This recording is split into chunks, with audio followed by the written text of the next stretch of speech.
Guys, selamat datang. Hari ini apa kabar semua? Kembali lagi ini orang Bangladesh. Aku mau reaksi ini TNI Indonesia versus Korea Selatan dengan Korea Selatan. This video suggested me this man. Thank you for suggesting this video to make reaction this video, guys, to Indonesia versus Korea Selatan. So have a start.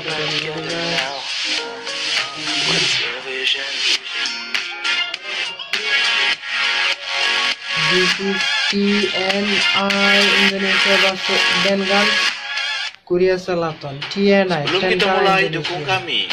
Kami bukan apa-apa tanpa kalian. Tujuan kami hanya menghibur. Persatuan kalian membuat kami terus berkarya. Untuk itu silahkan subscribe dan tekan tombol lonceng, serta bagikan channel ini ke sahabat kalian. Terima kasih. Halo sahabat bagi-bagi, apa kabarnya? Kita ketemu lagi di acara yang paling spektakuler se-Indonesia. Sahabat bagi-bagi, semoga dalam keadaan sehat ya. Sahabat bagi-bagi, negara mana yang tidak membutuhkan militer? Pasti semua negara membutuhkan militer. Militer berperan penting dalam menjaga kedaulatan suatu bangsa. Militer kuat maka makin disegani bangsa itu. Bisa kita lihat Amerika, Rusia, dan China. Ialah negara yang memiliki kesatuan militer paling brutal saat ini. Kali ini bagi-bagi akan membandingkan kekuatan militer TNI kita dengan Korea Selatan. Korea Selatan juga tidak bisa dianggap remeh. Dalam alutista perang, Korea Selatan masuk salah satu yang tercanggih. Terbukti mereka banyak mentransfer teknologi militer ke Indonesia. Oh iya sahabat bagi-bagi, sebelum kita lanjut, jangan lupa like dan subscribe dan bagi-bagi ke sahabat kalian ya. Sahabat bagi-bagi, langsung saja kita bahas 4 perbandingan TNI versus tentara Korea. Langsung aja kita masuk yang nomor 4. Nomor 4, rakyat Korea Selatan yang menyusut sedangkan Indonesia overdosis. Dilansir CNN Indonesia, di saat negara tetangganya, Korea Utara, terus menambah jumlah serdadu, militer Korea Selatan justru berencana mengurangi jumlah tentara. Mereka berniat memangkas 100.000 pasukan angkatan darat dalam 3 tahun ke depan. Karena jumlah penduduk lelaki di negara itu terus menyusut. Militer Korsel juga menuturkan jumlah korps angkatan darat akan berkurang dari saat ini 8 menjadi 6 korps pada tahun 2022. Divisi Angkatan Darat juga ikut berkurang, yakni dari 38 menjadi 33 pada 2025 mendatang. Kantor berita Yonhap menuturkan pengurangan personel dilakukan menyusul jumlah populasi, terutama pria usia produktif yang terus menyusut. Pemerintah Korsel saat ini masih terus berjuang meningkatkan angka kelahiran secara umum di negeri ginseng tersebut. Pada 2018, angka kelahiran Korsel terus turun menjadi hanya pada level 0,98%. Sahabat bagi-bagi, ini justru berbanding terbalik dengan Indonesia. Laki di negeri kita malah overdosis kebanyakan. Dan pemuda Indonesia memiliki hasrat reproduksi yang besar. Bahkan pemerintah sampai terus-menerus mensosialisasikan program keluarga berencana. Jadi Indonesia bisa sewaktu-waktu menambah jumlah personil TNI. Semoga kalian termasuk pemuda yang rajin reproduksi ya. Langsung aja kita masuk nomor 3. Rakyat Indonesia minat menjadi TNI sedangkan Korea tidak. Tidak dipungkiri bahwa rakyat Indonesia banyak mendambakan diri menjadi TNI. Terbukti bila ada lowongan masuk TNI dari angkatan manapun, pendaftar selalu membeludak dari jumlah yang dibutuhkan. Bahkan menurut riset, pendaftar mencapai 1000% dari jumlah lowongan yang diminta. Ini membuktikan rakyat Indonesia tidak takut mati. Karena resiko dalam menjadi TNI benar-benar tinggi, dari aspek latihan bahkan tugas. Berbanding terbalik tentu saja dengan Korea Selatan. Di Korea Selatan, bahkan pemerintah memberikan gaji tinggi jauh di atas TNI, dan mewajibkan militer kepada warganya.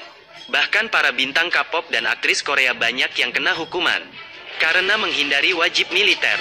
Seperti yang kita tahu, Korea terbelah menjadi 2 setelah merdeka dari Jepang tahun 1945, menjadi Korea Selatan dan Korea Utara.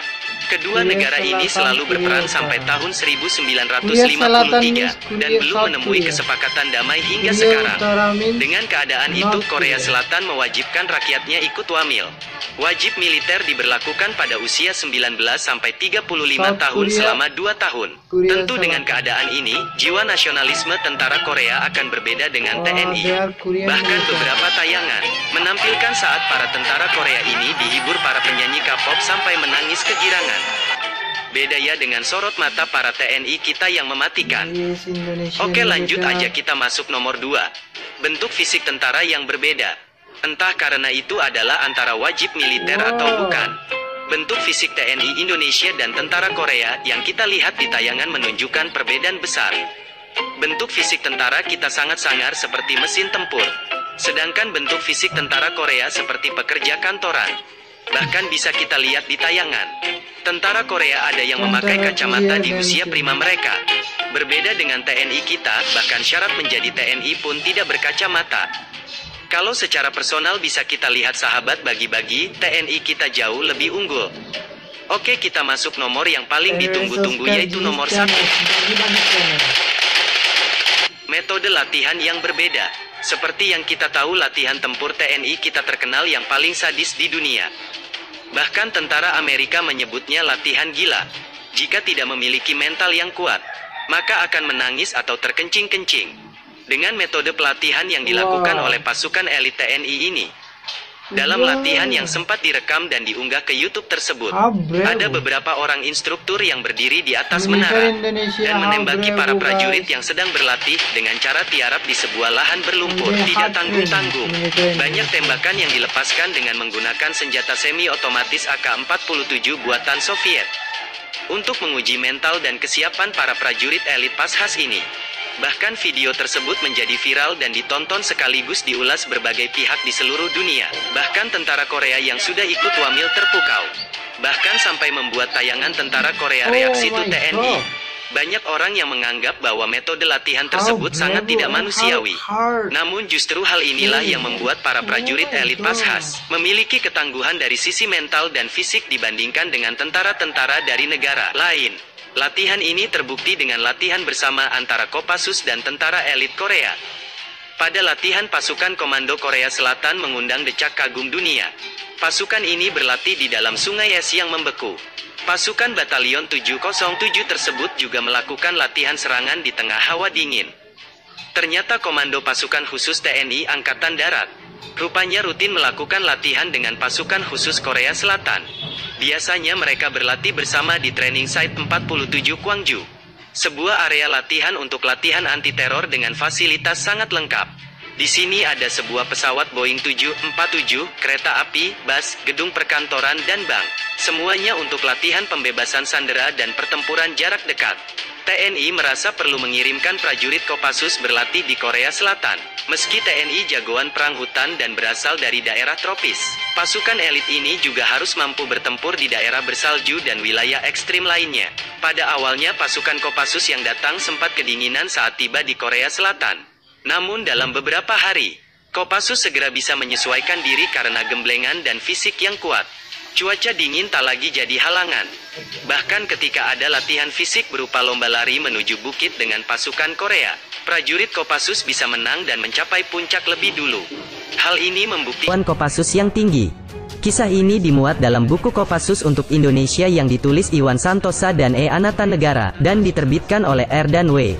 Salah satu latihan yang unik dan berbahaya bagi Kopassus adalah terjun di permukaan salju yang mengeras. Jika tidak ada salju, tanahnya merupakan tanah lunak sehingga ketika mengeras tertutup salju dan timbul retakan, dan permukaannya dengan pinggiran yang setajam pisau. Mendarat di permukaan seperti ini adalah hal baru untuk Kopassus, sehingga untuk menghindari salah mendarat mereka harus berhati-hati sambil memilih permukaan salju, kata Letkol IGP Denny Karya yang pernah mengikuti latihan di bawah 0 derajat Celcius ini. Walaupun baru pertama TNI kita bisa langsung menyesuaikan bentuk latihan, bahkan bisa mengalahkan tentara Korea Selatan yang sudah biasa dalam cuaca ekstrim.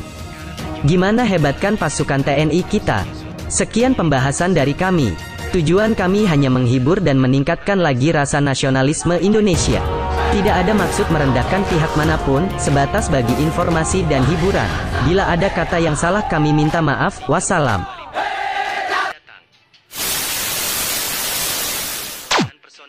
Guys, this video to making reaction suggested me his name Tiba 3B. Thank you, Mister, for suggesting me to make reaction Indonesian Tentara military Indonesia versus military South Korea. Korea Selatan. People of Indonesian languages say South Korea. Korea Selatan. Korea Selatan means South Korea. Korea Utara means North Korea. Utara and Bangladesh. North Korea, North means Utara. Utara and Bangladesh word also Uttar. Same as like same Bangladesh word. Guys, both countries military, but in Korea and Indonesia very nice, guys, and very strong military. Korea and Indonesia also. Indonesian military very hard training and they are very hard worker. I see the competition. Both countries, America also, Australia also, and Dubai also, North Korea, South Korea, China, India, Malaysian military, they always comparison with other countries. Indonesia military very hard worker and they are too brave and they have the patriotism and love for the country to save Indonesia from the other countries and to protect their supreme power of Indonesia. That's why Indonesian military very good. I love Indonesian military, and not only military, I love Indonesia, country of Negara Indonesia. In this video I see Korean, South Korean military always they are attending the ceremony, dancing, singing, and they are enjoying their life. But me in Jakarta, Indonesian military, they are training, working, exercising and practicing. They are doing very hard work. They are doing hard work than Korean military. But I know Korean military also very intelligent and very hard worker, and they are Korea, South Korea and North Korea, both countries. Both Korea is very powerful country in the world, guys. So guys, no more today's next videos to my channel. Daily I try to upload about Indonesian related videos, and you also can enjoy kinds of Indonesian related videos in my channels. I need your support little bit and share with your friends and family this video to spread the beauty of Indonesia, military of Indonesia, how powerful Indonesian military, everything you can enjoy. Guys, no more today. See you next video, and jangan lupa ya subscribe itu gratis subscribe and turn on bell notification to get daily update videos.